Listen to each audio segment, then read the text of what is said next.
back, everybody. It's been a while, I know. I don't have a lot of products around here anymore, waiting for Uprising to come out. Thought I would open some Everfest because there's still some very, very good cards in here, including for the new set. And also talk about the calling. I've had friends, etc., say, hey, make a video on your deck for the calling. You went pretty well. I'm not going to do a deck tech. I'm not a deck tech person. I do usually make decks that I copy from other people and tweak. I'm going to talk about how I did well at the calling and maybe some tips for you guys. But so a couple of things. I'm obviously slowly, if you're obviously, well, I shouldn't say obviously, if you're following me as a content creator, you'll know that I've been performing quite well competitively as of late, and that's for a couple of reasons, and I'll get into that. The current qualifications are I managed to top 8 3 out of 4 of the callings I've played, and I did that all on Dorinthia. The meta in Sydney was quite forgiving for me to play Dorinthia. Oh, what a hit. All right, so this is what we want. Okay, I can see that we're not. There we go. Huge hit for the new set, because that is potentially still a very good card for Icelander. So, ProQuest did very well. Didn't come close to winning. The best I did was equal 3rd, 4th. The real biggie was I actually managed to qualify for Pro Tour and XP. Actually top 8ing so many ProQuests helped, because the wins are 6 XP and they add up. You know, I think there was a total of 24 wins or something.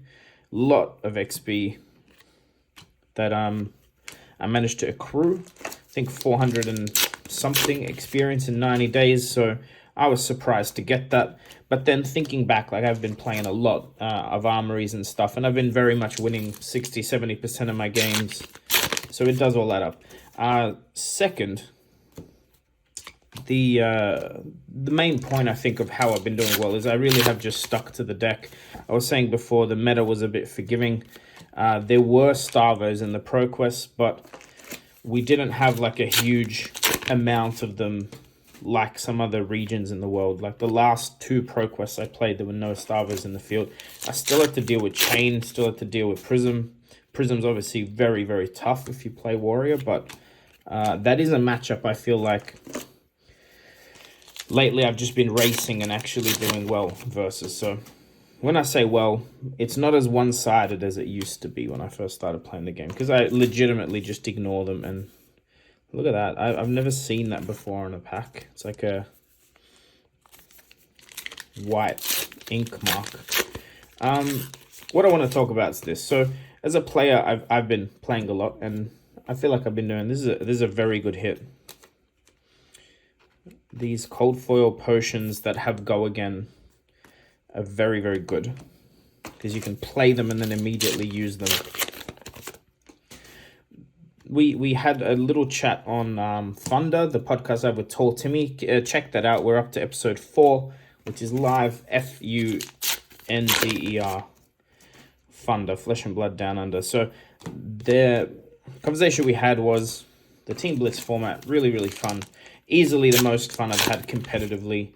I believe the edge I had with my team that maybe some other better players on other teams didn't do as well as us was we all played heroes we were very comfortable with and didn't require much coaching or advice.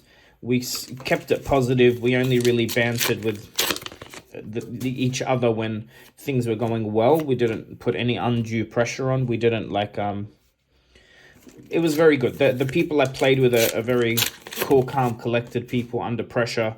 Everyone knew how to play their own deck. I love this hit. So I think that's where we went well. We played Dash, Rhinar, Dory. I was in the middle on Dory. Dash was to my left or right, and Rhinar was on the other side. And I think that's one of the biggest things we probably did right was not to interact or interrupt too much. I did it a couple of times asking questions or seeing how people were going, maybe in the wrong moment. But I think overall, we didn't really interact with each other too much.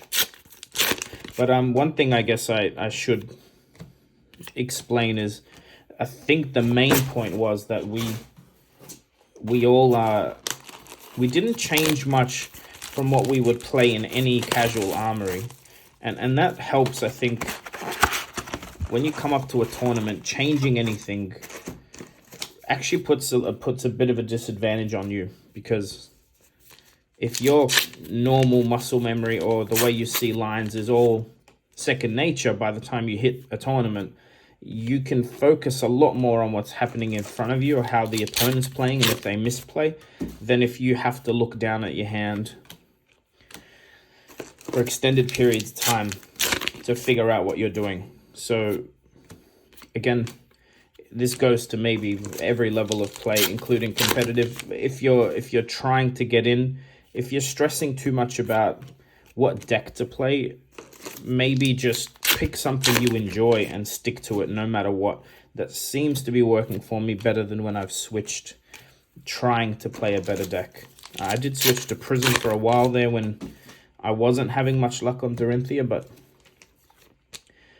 I really feel like I'd rather lose on Dorinthia than win on a deck I don't enjoy as much. And Prism, although I do enjoy playing it, I feel isn't my favorite play style to play. But yeah, they're just some tips. It may not be relevant to everybody, but that's how that's what I feel played into us doing so well.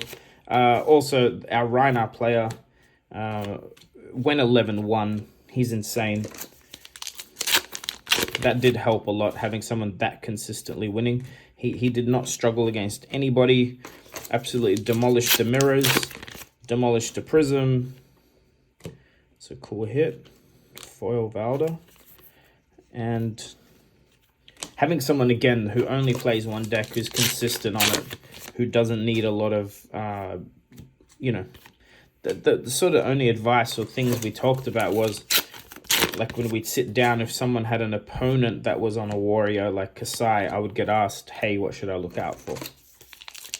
But again, probably my favorite event to date to play. And the minute I see another Team Blitz event, I'll be jumping on to play that, because it was really fun, really fun. Very high skill cap, I think. Yes, Blitz seems a bit random, but it's not that random when it's teams of 3 at all. Definitely you could tell in the room the people that were winning consistently. Double Majestic pack. The people winning consistently were definitely the good players in the room. And yes, the matchups play into it, but I mean, we had it's not a bad hit for the new set. I'm not sure if this actually plays into the new Ninja, but I know Benji got some good stuff, especially those new gloves, because the damage can't be prevented, and Benji reads damage can't be blocked. I think the new gloves and Benji, I don't know how strong he'll get, but seems pretty good on face value, the new Ninja gloves into Benji. So maybe Pouncing Lynx might be might see some increase in value.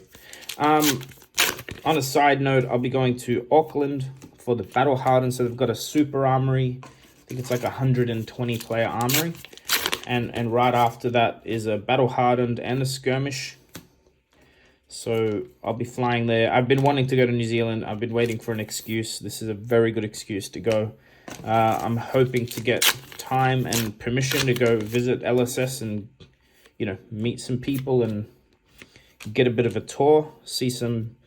I believe they have like a cool wall with stuff they display on it. From memory, Starvo, because he hit Living Legend before winning any Pro Tour, I think the Starvo Pro Tour card will live there forever. I don't think anyone can ever win it again. So would love to, and of course, would love to spend more time with James White. I didn't meet him in Jersey, but it was a very short experience. Not complaining, just obviously the man was busy. the plan, I am smashing through these boxes. I'll try and get through this case in like 20 minutes if I can. The next thing will be, I think I'll be going to Singapore. There's a calling a week before Pro Tour Lille, so schedule and money permitting, the plan is to go Singapore to Lille back home. That's the idea. So I'll be traveling a bit for Fab. I still have aspirations to win a gold foil. I still think, as much as I've seen more people playing Dorinthia, I don't believe many people test well enough against it, and I don't think many people in the world are Dorinthia mains and play it all the time. And I'm hoping, although I really like Dromai, and Icelander for that matter, in this set, I am really most likely going to be playing Dorinthia. There are some cards in the new set. It's a double majestic pack. There's some very good cards in the new set. There's a generic aura that prevents attack actions gaining go again. There's a generic instant which stops damage and heals you for 1 if you're lower than your opponent, which usually on my warrior I will be. And an instant is great because it doesn't trigger reprise, and there's some stuff that, oh, here we go. So extended art, rainbow foil, and then right after it, majestic cold foil. This is a really good pack. There's some stuff in the new set I'll definitely be adding to my deck, is what I'm trying to say. In essence, when you're playing Dorinthia in CC, you quite often run a tunic, and if you're running a tunic, things that are like defensive reactions or instants for 1 cost, it's very efficient to play in your opponent's turn. And yeah, that particular one, I'm trying to remember what it's called, Oasis or whatever. The red one is really good. It's good in the Warrior Mirror. I think it's better than running Shunt as a defense reaction, because you can stop Arcane with it as well. But again, we will see. We will see. But lots of Fab happening, lots of stuff. Let me know below. Like, obviously I'm an unboxing channel. This channel always started in a rainbow foil, majestic, and a cold foil pack. This box is nuts. Let me know. This is not bad. It gives you a free or 1 less cost. It's a bit like the generic draconic chess piece in the set, where it's at instant speed, create 1 resource. Let me know if you would like to see more gameplay stuff, if you'd like me to set up the way sort of Fabrica, Mansant, etc. channels along those lines that do a lot of gameplay stuff. If you'd like to see that, I am interested, because I do play a lot of Fab these days. I would have to set something up properly, but if that interests you, let me know. I have always wanted to make a how to play video for Flesh and Blood, which I haven't. I've written a script for. It's going to take a lot of work, and I haven't had the time with the business launch. I'm trying to do a lot of things at once at the moment, but it's something I'm thinking of, doing a little bit more gameplay stuff, especially maybe try and help people like me who got into this game as collectors that are looking to play, and maybe some other content is a little bit harder to follow. I found nearly every video that tried to teach me how to play Flesh and Blood was impossible to follow, because I'd never played a card game before. Like, they didn't, I've mentioned this a million times before, even the official one, it didn't explain that you should track your life with a D20 or a pad and paper. It didn't explain that you should probably have some D6s to help you play. I had no idea that's a card game thing. I had no idea that's how people played. I naively assumed everything you need comes in the Blitz decks, and it's not quite true. So a little bit of knowing where I came from, I might be able to make some good content along those lines where a little bit easier to follow. Well, there's a last box in the case. 5 cold foils, 2 of the Majestics, not bad at all. Hitting a legendary would make this quite a good case. We also hit the extended art Aether Wildfire. That's worth more than some of the legendaries in this set. So let's see. There are a couple of cool stories from the calling, which we talked about at length. So the Thunder episode, episode 4, we had the head judge from the Sydney calling, Noah. This is a really good card for the new set. Whenever you pitch a card, if you gain 1, destroy this, gain 3. Huge for a setup turn. You can play it. It has action. It has an action point where it has go again, so you can play it and immediately pitch a red and immediately gain 3. Ooh. Very, very, very good Iceland attack right here. We've had some very good foil Majestics. Very happy with this case.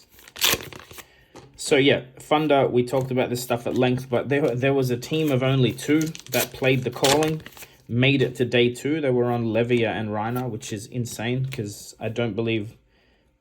Is this what does that look cold for out of the corner of my eye? Levia is not a... Sorry, man, Sam, but Levia is not that strong, like as a meta pick goes. But very impressive performance by them. We had a few All Brute teams.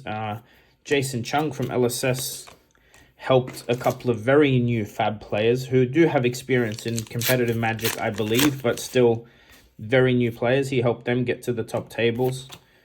Sort of single-handedly, he was playing his deck and then would finish out the game because he was on Kano quite quickly and would spend a lot of time coaching and steering the side decks to victory. I had some strong opinions about the devs playing. I don't want anyone to think I'm not one to... Look, I have some criticisms. I'm not saying I don't, but I don't really care. It's not something that actually gets under my skin. But I can see the whole devs playing and winning it might have more negatives than people want to think it does. We'll see, though. They're only really allowed to play in these specific team events, and only 1 of them per team, so it's not something that will ever affect the game or the community in a huge way. But I again, shared my thoughts on the podcast. I also wanted to echo thoughts I'd seen people discuss because I had Noah and Paul to bounce off, and we all disagree on it, so that's always good. Doesn't matter whether you think you're right or wrong. Contrary opinions help us all make better formed opinions, I believe. Go watch it. It was fun. It's a good hour and 40 minutes. We are on Spotify as well for the podcast. Also, it's Tall Timmy's birthday today. So by the time you see this, his birthday was yesterday, but make sure you wish him a happy birthday. Go comment on the Thunder video. Go comment on his Twitter, Facebook. I think he's got a giveaway video up at the moment on his channel for the Heralds and the playmats, etc. All right, last pack. Can we? Nope, no legendary this case, but no complaints. This was crazy. Aether Wildfire is a big hit. Big hit. It is definitely one of the rarer cards in the set. I had one last point to make. Yes, the Heralds for this channel, they're coming. They're all graded. They're all next to me. Not all, sorry. There's a whole bunch of them graded. I will do something about that in the next few days and post a video so you guys can start commenting.